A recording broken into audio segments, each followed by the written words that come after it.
Hey, pick 'em pie, big gun Brian Petrie, giving out the lot. One is mortal, you know it won't miss. Gonna take a shot, dog lock, that's the underdog. Yeah, they in the hunt, send them home, that's KO or submission. Yeah, somebody done, slime ball, yeah, that's the parlay. We gon' make it known. Pick 'em pie from MMA takes, yeah, let's get it going. Hey. Yeah. Woohoo! What's up with the what's up? Pick'em podcast this weekend. Emmett vs Topuria. The only bad news is, boys, is my beautiful 6-year-old daughter. She turned 6 last Wednesday on the 14th, but we were on the beach. So having a party this week, this Saturday, starting when the fight starts. So bets, and that's in Kentucky, no live betting. So I got to place my bets on Friday, Saturday morning, whatever. And then no live betting for me, which stinks. But it's a nice little card we got here. I got some picks. I got some slime balls. I got some motherfucking green hammers. And we got, it is what it is, bub. It is what it is. It is what it is. So real quick, I'm getting a lot of messages. I got to start with saying my guy, Chris Curtis, cannot take a rest. He just says yes to everything, doesn't he? Right? He got offered. He said he was going to take a break. He wanted to get one more fight in before his baby was due in December. So maybe he was shooting October. So September's not too far up, but he did say he wanted to take some time off with the eye and everything. Scar tissue's building up on that eye. Anyway, he gets a really tough fight in Fluffy Hernandez, right? Fluffy's been on fire. He is an absolute animal in the grappling, the chain wrestling. Chris obviously has only been taken out once, and he's very upset about it, right? So I'm thinking in his mind, he goes, oh, okay. So they think Imanov can take me now? Well, fuck it. I'm going to go against this guy who basically fights like a Dagestani, who's not from Dagestan, and I'm going to stuff his takedowns. Incredibly tough fight. Chris obviously has the advantage on the feet. Fluffy has been hurt and knocked out before, but Hernandez is on a roll right now, and my guy Chris just does not know how to say no. This dude just does not know how to say no. Oh, you want me to fight? Homeboy? Cool. So I'm nervous about it, like I am with all Chris fights, but we're gonna move forward. We're gonna move forward, and that's just the way it is, babe. That's just the way it is. So we got the pick'ems again. I'm excited for these fights. Might not be super active on Twitter, because I'll be doing, the birthday party with the kid or whatever, with the family. We got a bounce house, we got stuff going on, right? Hopefully I'll be able to I'll be a little more active during the main card, but prelims, ABC, big. I love this card. I can't state enough how I love this card.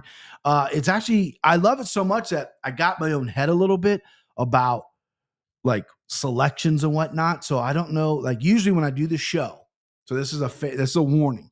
Usually when I do the show and I give you my mortal, my send him home, my dog, it's locked in, right? I'm not one of those guys that flip-flops. Unless the fight gets canceled, then you got to flip-flop a little bit. You know what I mean? I'm going to see how many times I can say flip-flop in this show. But, so I'm a little nervous about my locks. I went over this, I did the pick'ems with Anik, which was probably the greatest Anik and Florian ever when he fell out of the chair. If you guys haven't seen it, it's hilarious. We recorded that on Monday. Unbelievable moment. But we picked 7 fights, I think. So I've been, since Sunday, I've been really balls deep just in this card. But I'm second guessing myself a little bit because I like it so much, right? I think I'm going to have a lot of plays. So that's possibly why I am second guessing myself. But you know what? Second guessing yourself is for a bunch of pussies. Huh? Let's just dive in, huh? Strut the beach. First fight of the night, Tashura Tyra, minus 300. Okay, these lines are probably gone up. I apologize. Versus Clayson Rodriguez. And actually, this is I do the pronunciation a week on Anik and Florian, and this guy's first name is not just it's like Clayson Rodriguez. So I'm trying to get better at it. Plus 250 underdog. Here's the deal. Spoiler alert. Tyra, who's been my money train, been my cash train, is a little high for me. And that's not the spoiler. The spoiler is he's not in the slime ball parlay. Right? He's usually slime forever. He's not. but I'm locking him up, baby. maybe I'm going to go with Tyra. Here's the mortal lock of the week. First fight, it's not the first fight of the night. They rearranged the card, but on my card, first fight of the night, we're going to go Tyra, mortal lock. I like this guy, Clayson Rodriguez. Young kid, has looked okay in the UFC so far. You know, he lost to CJ Vergara by split decision. He beat Shannon Ross by knockout. Shannon Ross, so chinny guy. You know, Tyra is a tyrant. Fuck yeah, man. This is the shit they need on TV with my fucking wordplay, bro. Tyra's great on the ground, right? And he's getting better. And you guys know I feel about Japanese MMA. I want there to be a fucking star. This kid could be a star. 13-0. I would like to see him get a little more aggressive when he's on the ground. He does have some great submissions, but I would like to see him get a little more aggressive. Obviously on the feet, Clayson's going to have a little bit of an advantage here, but I like Tyra to get this fight to the ground. I like it to fuck him up on the ground and maybe even a finish here. That's my mortal lock. I don't know how I'm going to play it. Minus 300 for money line is steep. I'm sure it's gone up since I got these lines, but I like Tyra. I like Tyra by submission, man. I like a finish. I like him to get him out of there. So give me Tyra. Next up, skipping ahead. Jamal Emmers, minus 165 versus Jack Jenkins, plus 140. Early bet alert. This has been an early bet alert. If you watch the Anakin Florian, my final pick, we get to give a prelim pick. I picked Jack Jenkins over Jamal Emmers. Jamal Emmers has an incredible resume. He's 19-6. He's fought everyone. I believe he's got a win over Corey Sandhagen, right? Am I mistaken on that? Years ago, he's got a win over Corey Sandhagen. Yes, that's right. He beat him by decision.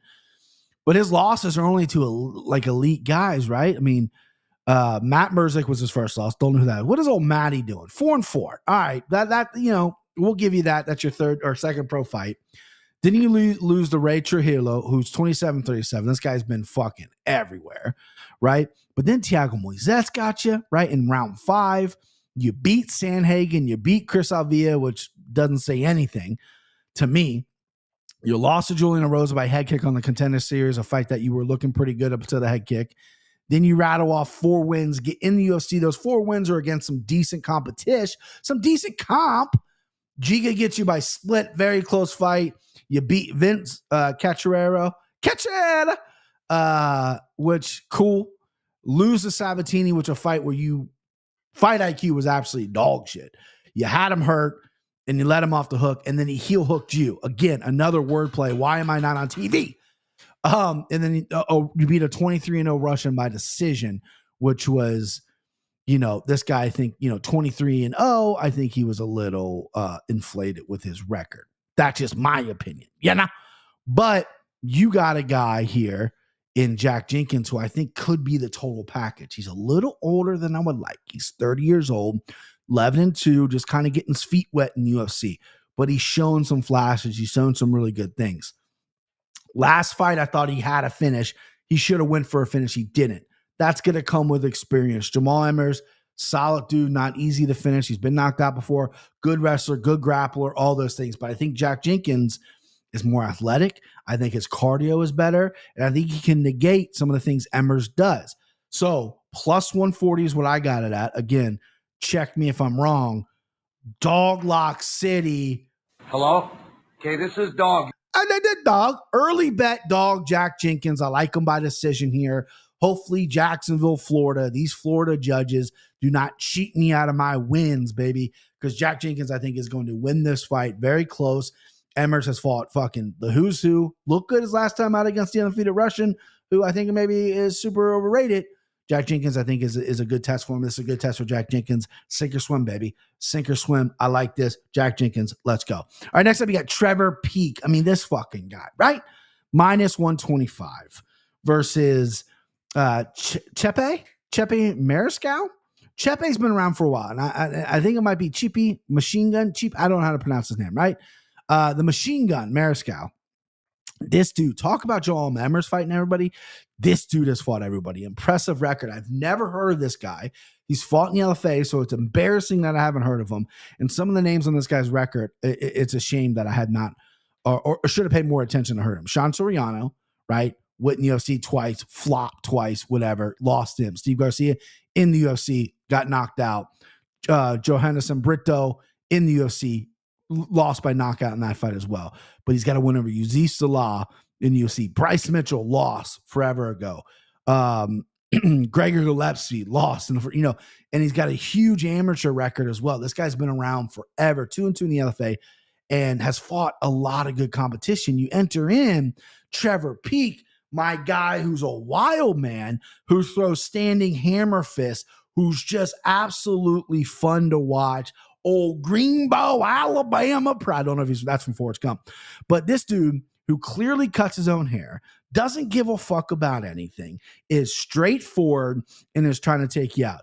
Take down the fence, not really there, right? But this dude can crack and he can knock you out. Look at his record, right? First fight, he won by knockout, but it got a no contest. Don't know what happened, right? Then he followed up by another knockout. Then he followed up by another knockout. By the way, these are all in the first round. Then he fought a guy named Ben Brewer. Way to go, Ben Brewer. You took him to the second round.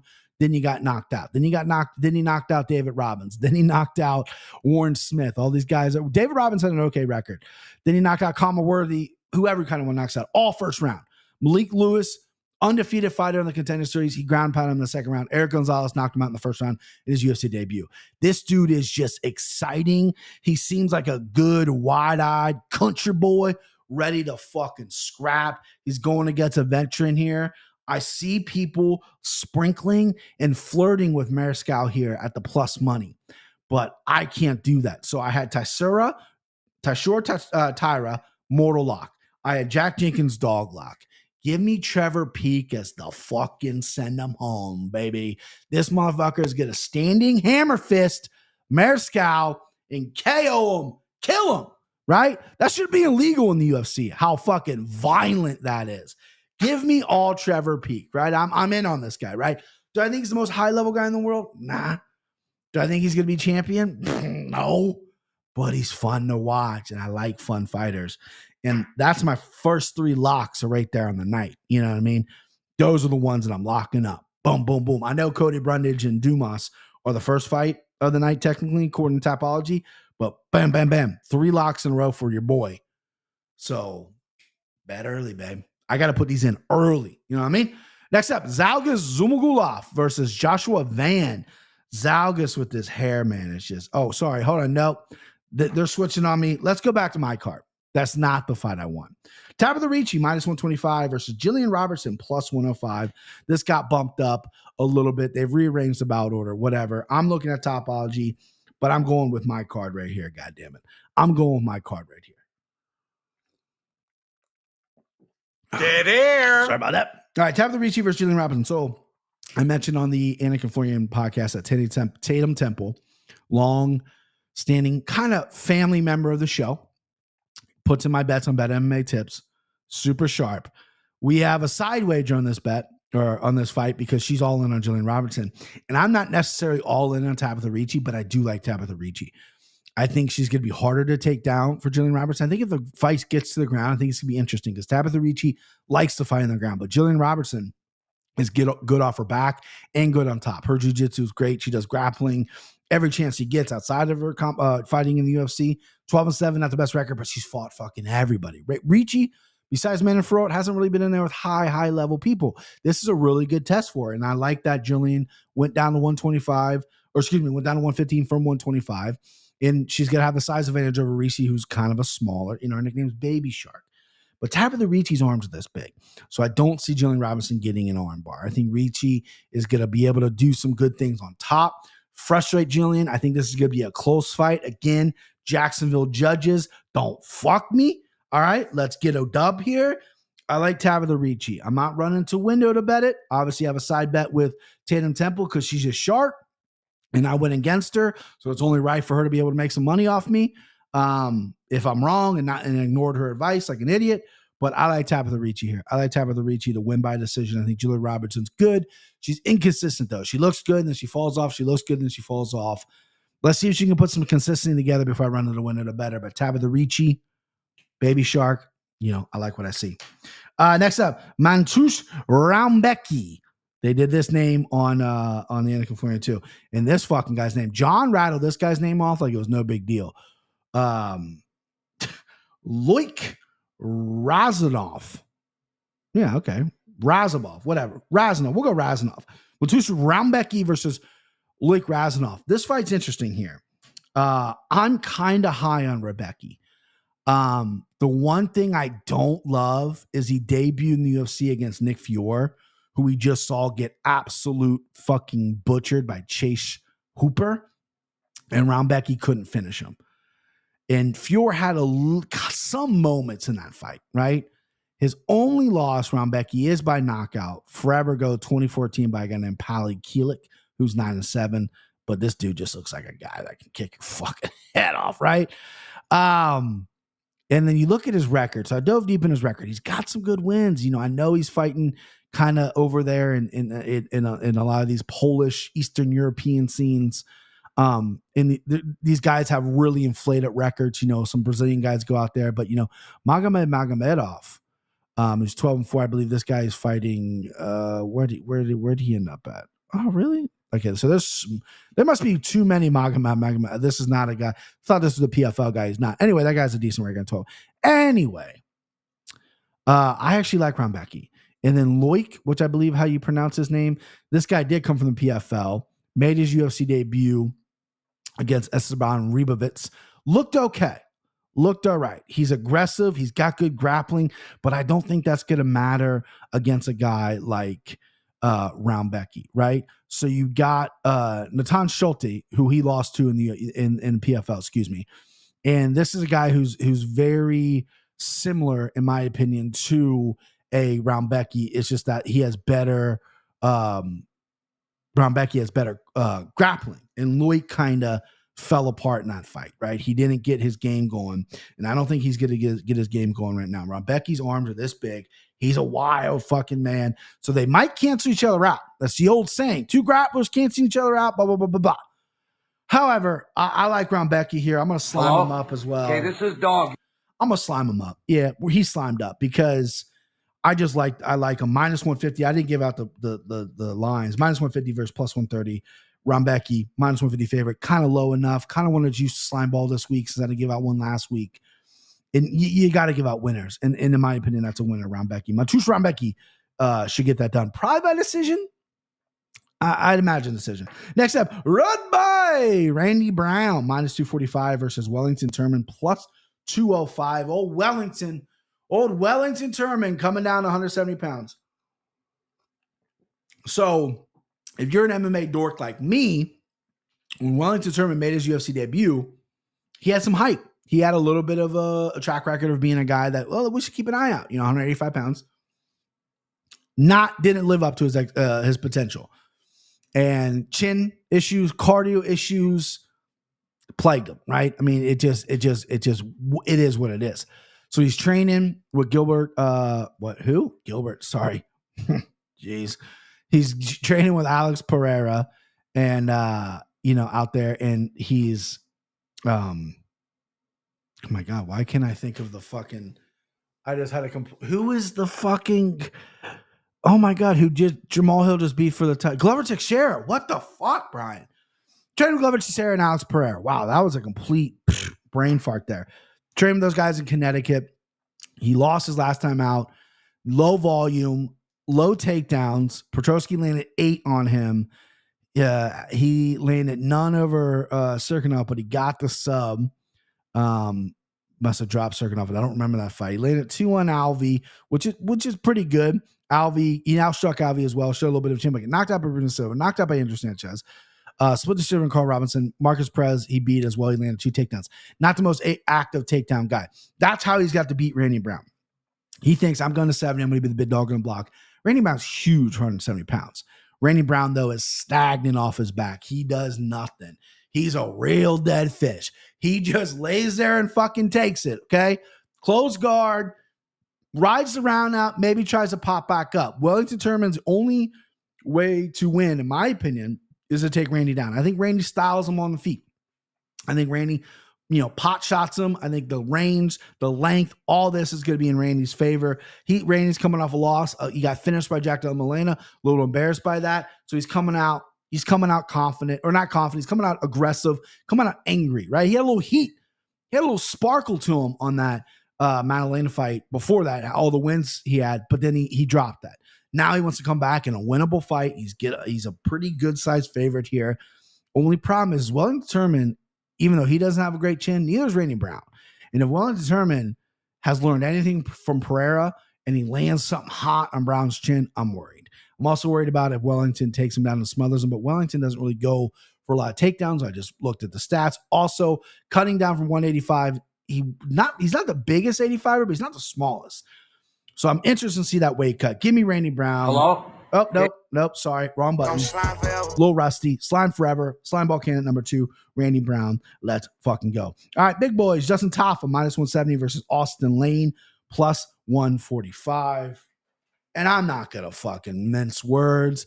I'm getting out the green hammer before this even starts, baby. Justin Toffel hasn't fought in a while. This is a guy who, to me, he's really high in the card now. They moved him up. So this is a guy, Austin Lane is from Jacksonville. This is a guy who's boom or bust. Knocked out Parker Porter, knocked out Harry Hunsaker. Big fucking whoop. Lost a decision to Jarrett Vanderaa, which is a bad loss. Got outstruck. Didn't get taken down once. Just got outstruck, got outworked. That was a while ago. That was 2.5 years ago, or 2 years ago almost. Lost to Carlos Felipe by split decision. I thought he won that fight. Felipe somehow got it out. Knocked out Juan Adams, and then got knocked out by Yorgan De Castro on his debut, which, whatever. So consistency hasn't been there. He hasn't been the most active. Knocking out Parker Porter, he looked great. Obviously, Parker Porter's game plan was to take him down. Tafa's younger brother just debuted, looked like dog shit. I lost money on that. So what am I doing with the green hammer? You're right. What the fuck am I doing with this? But the way I see it, the way my brain is working is Justin Tafa is going to knock out Austin Lane. And that's only -130. So that is the green hammer. Justin Tafa by knockout. Actually, I don't think it's -130. Hang on a second. Let me put this down. I think it's a little lower than that. It's not plus money. I know that. Yeah, -125. Justin Tafa by knockout, -125. Again, remember, the green hammer is a multi-unit prop play. We're not looking for giant plus numbers. However, I don't feel good about giving that. I feel like that's such an easy way out. Every Tom, Dick, and Harry is going to give that out. So that's green hammer number 1. Another green hammer, 2 green hammer play, round 1, +130. Austin Lane got knocked out by Greg Hardy. He got knocked out his falling fight after that. The guy is 6'6", keeps his chin in the air. Tafa hits like a fucking truck, has some time off. Hopefully he's rejuvenated. Hopefully he comes in shape. Now, I do have the right to revoke these green hammers if this fucking guy misses weight again. If he misses weight again, actually, you know what? No, fuck that. I'm not revoking shit. If he misses weight again, that's just more power, right? But Austin Lane is 6'6". Maybe I'm underestimating Austin Lane. I've looked at his fight since the Greg Hardy fight. He's very athletic. He's from Jacksonville. He's going to have the crowd, but Justin Tafa throws bombs. So Justin Tafa by knockout, -125, green hammer. Another green hammer play. Wish I had 2 hammers. Justin Tafa by knockout, round 1, +130. Not the juiciest play in the world. Maybe don't multi-unit prop the +130, or you can, like me, like a wild man, but that's how it's going to go down. Now, I know that seems like such a basic fucking bitch bet, and it is. It is. My daughter could have looked at the records and go, well, I guess Toffel will win by knockout. I'm not proud of it. I'm better than that. I'm not proud of it, but you got to give out winners. You got to give out winners. Next up, Zhalgas Zhumagulov versus Joshua Van, newcomer. Joshua Van, 21 years old. Zhalgas -180, Van +155. I like Joshua Van. I like him. I think he's going to be good. But coming against a guy like Zhalgas, who's got a little bit of heat, got a little bit of a shine now, right? Got knocked up by Manel Kape because he fought a completely terrible, wrong game plan. Should have beat Jeff Molina very close. Jeff Molina outstruck him. He landed more takedowns. We can live with that. I thought he definitely beat Charles Johnson. He outstruck Charles Johnson, and he landed a takedown. Both those last losses were split decision. This is a split decision losing guy here. Joshua Van, young kid, debut. He's going to come out, I feel like, and he's going to throw some crazy shit. Zhalgas is sturdy, and Zhalgas keeps getting fights canceled. This guy's hungry to win. My only concern now, this will be the third fight canceled for him, or this is the second fight, this will be his third fight rebooked within a month, is hopefully he's not doing all this weight cutting, right? Hopefully he's not really getting down in weight, because that's going to scare me, because then he's just going to be burnt out. He's just going to be like, I just want to fight. I don't care if I win or lose. Just let me cut weight and fight. You know what I mean? And Joshua Van is an explosive young kid, 7-1, decent little record. I think his time is not now. I think it's Zhalgas' time. I think it's the haircuts time. So again, slime again for Zhalgas. I was all over him 2 weeks ago. I was all over him last week against Felipe Burns. I'm just all over this guy's haircut, man. It's fucking gorgeous. He can't lose, right? There's no way Zhalgas will lose 4 in a row. And if it's by split decision, I'm going to fucking lose my mind. But that is a bet I'm very confident in. Next up, you got Neil Magny, minus 165 versus Phil Rowe, plus 140. Phil Rowe, so I think I got to kind of choose my words carefully here, because I am affiliated with the Anik and Florian podcast. John Anik works with these fellow fighters, so I guess I have to choose my words carefully, because I don't want what I say to reflect John. I want to make it known my opinions are my own. But Phil Rowe acting kind of like a little bit this week, complaining, saying the commentators were weenies because they mentioned his weight miss. He was upset because they used his mom's story and he won by knockout. He didn't get a bonus because he missed weight. And he just seemed like a little bit of a sensitive soul, a guy who's complaining just a little too much, in my opinion, right? I think he's a good fighter. I think he has no personality. I think he's dry as shit. I follow him on Instagram, and maybe that's like his bit. Maybe that's like his thing. He just seems dry as fuck. And plus 140, Kenny took him. And that's a good play, because Neil Magny looked like dog shit his last time out, but he looked really good against God, my brain is just not. Daniel Rodriguez, D-Rod, he finished him. Neil Magny, it all depends what Neil Magny shows up. Neil Magny shows up, wants to grapple, wants to get this fight to the ground, and use his length and really bust this guy up in the clinch. I love it. Phil Rowe gassed his UFC debut. He's obviously working on his grappling. He is crafty off his back.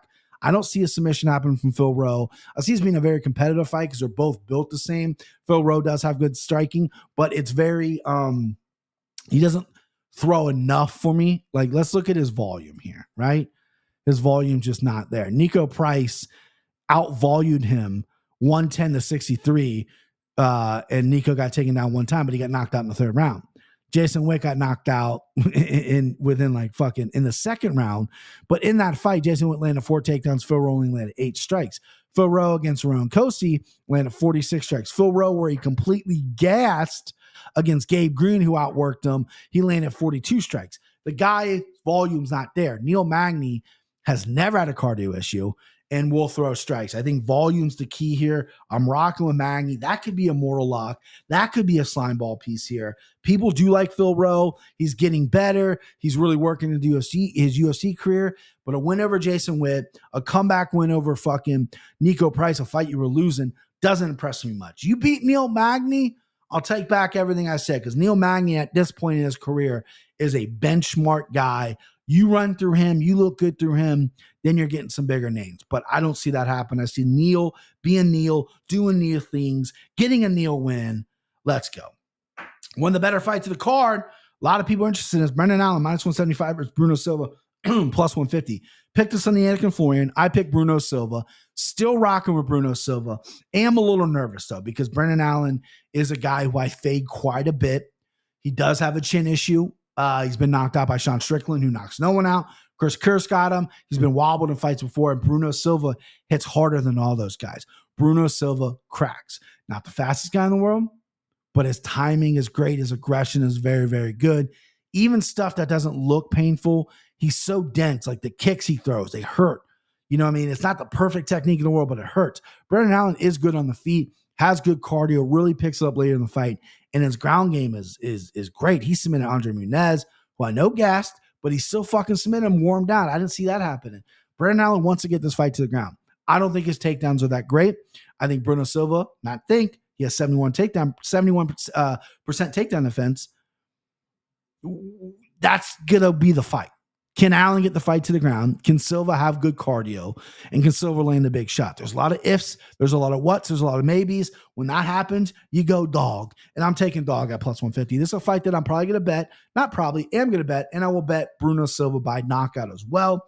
It's the only way I think he gets it done. No double chancing for me. No double dipping for me. It's Bruno Silva by knockout because he could win a decision for sure. I just think his power and Brendan Allen's knack from not being able to recover from big shots is going to plague him here. Yeah, Allen's still a young guy. He's riding high on a great win streak here.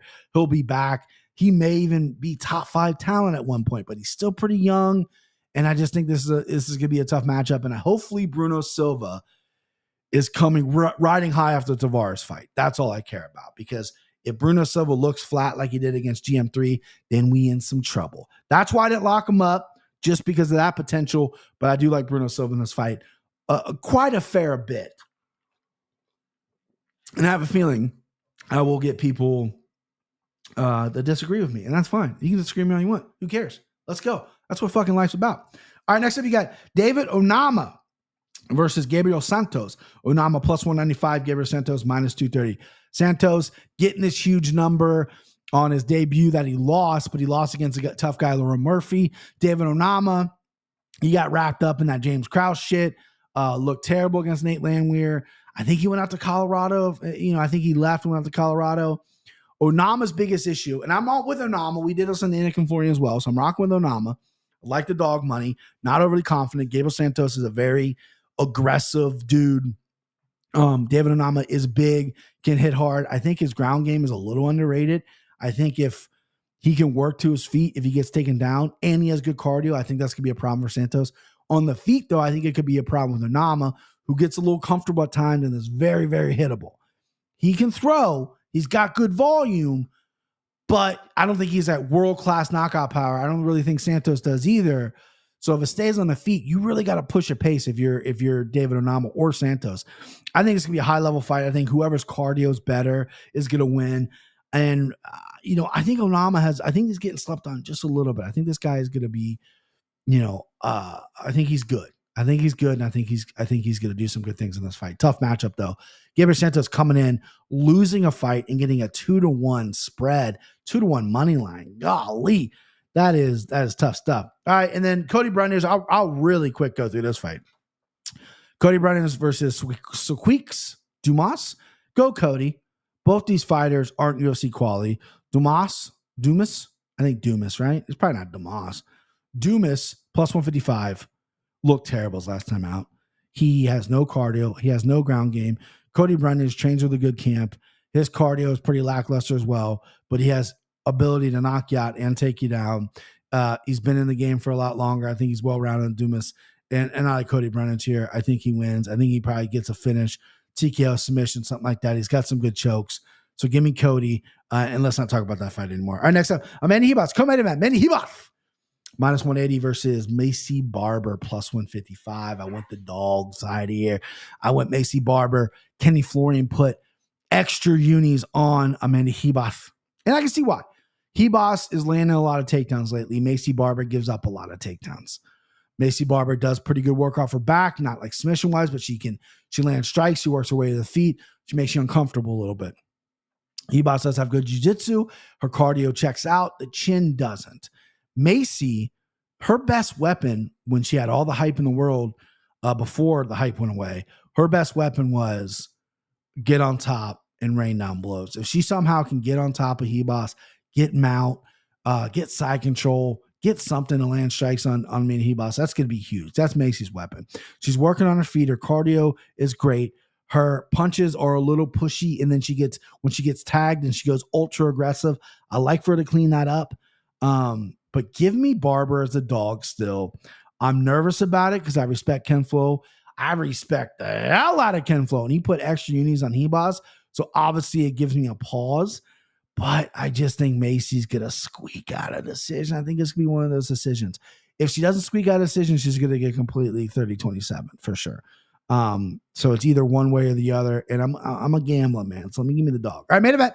Josh Emmett plus 270 versus Tabitha Topuria minus 325. Crazy number. I did not think this would be this high. A lot of people love Topuria. I have faded Topuria most of his UFC career, if not all his UFC career. No, I was on him against Damon Jackson. But besides that, I picked Bryce Mitchell against him. Yeah. I just get my way because he's in Spain a lot of the time, and Spain isn't known for MMA, whatever. Josh Emmett has been a steady guy in this division, knocking everyone out. Good cardio, toughness on point, big power, good wrestling, good team. A little bit older. He's doing a quick turn after that annihilation of Yair and is getting Topuria. Now, the big thing that I see when people cap this fight, I see people all over the board. Kenny picked Emmett, I picked Topuria. I'm rocking with Topuria. Don't love the number. It's very high. But when people break this fight down, they're going, Emmett has the power. And Topuria got dropped by Jai Herbert at 155. But Emmett hits harder than Jai Herbert. That's what we're seeing here. Topuria's defense, can his chin hold up? Topuria is also incredibly fast. He's getting better. I think he took the Jai Herbert fight and was maybe a little unprepared for that fight. I'm not going to make excuses for the guy. I think he was like, yeah, I'll fight at 55. Let me just get a paycheck and get experience. I don't think he really, whatever. And he finished that fight by knockout, by the way. He looked strong and dominant against Bryce Mitchell. I know I had the flu, whatever. Arkansas was strong. He had the flu, whatever happened. But I was there live for that. And he ragdolled Bryce Mitchell. He's a short, compact guy at 145. Striking and speed are on point. But Emmett's timing and power are there. And I like to see if Josh Emmett can mix in some wrestling. He hasn't been doing that much. I feel like he's a little angry and embarrassed by the Yair fight. So he's hopping right back in. The Yair fight where he took probably the most beating besides maybe the Jeremy Stevens fight. And coincidentally enough, he didn't get hurt. This guy's always getting hurt. Didn't get hurt, popping right back in there against Topuria. I think all the value. If you're a value boy, if you're a fucking dog hunter, I think all the values on Josh Emmett. I just cannot fade Topuria. I can't be on the wrong side of this guy again, even with the number. It's a pride thing. I'm still trying to figure out a way I should bet this fight. Topuria by decision, Topuria by finish. Josh Emmett has nails in there. I can see Topuria just bouncing him around for 5 rounds. I can see Josh Emmett winning by knockout in the 4th round. I can see this happening multiple different ways. But Topuria is super, super highly skilled. He's very confident in himself. He's a confident young man, which I also like. But give me Topuria. I don't like the number. I was a little hesitant right there, as you saw, but give me Topuria. All right. So, recap real quick. Mortal Lock, Tashora Tyra. Send him home, Trevor Peak. Dog Lock, Jack Jenkins. Green Hammer, Justin Taffa. By knockout, minus 125. By KO round 1, plus 130. In the slime ball parlay, we got Zalgis Zumagulov. That fucking hair, baby. We got Rude Boy, Randy Brown. We got Matrus Rambecki. That's plus 272. I wanted to get to over 300. I almost popped a 4th in there. I almost threw up a 4th. But the extra a la Mo that I give out sometimes, the extra slime, sometimes they don't work out. So I want this to win. I didn't give you anything last week. The week prior to that, I gave you a stinker. We're winning a slime ball this week, baby. We're fucking winning it. All right, that's it. That's the show. Thanks for rocking with me. Tight 40. I like that. A tight 40. Just booked my hotel. Got tickets for UFC Nashville, August 5th. So I'll be in Nashville that weekend if you boys are. I'll be talking about leading up. We got a little bit. August 4th, we get in. Me and my wife are going for the weekend. August 4th is my birthday. I'll be 37 August 4th. Come to Nashville that weekend. Have a drink with me. I don't drink, but I'll buy you a drink for my birthday. We'll have some dinner. We'll talk MMA. It'll be fun. Saturday, fights. Corey Sandhagen, Umar Nurmagomedov. Okay. Whenever I can't talk anymore, it's time to go. So I don't embarrass myself. It's time to go. You guys are the best. Brian Peach MMA on all social medias. Hit that fucking subscribe button. March in the 1400. I said that right. Let's go.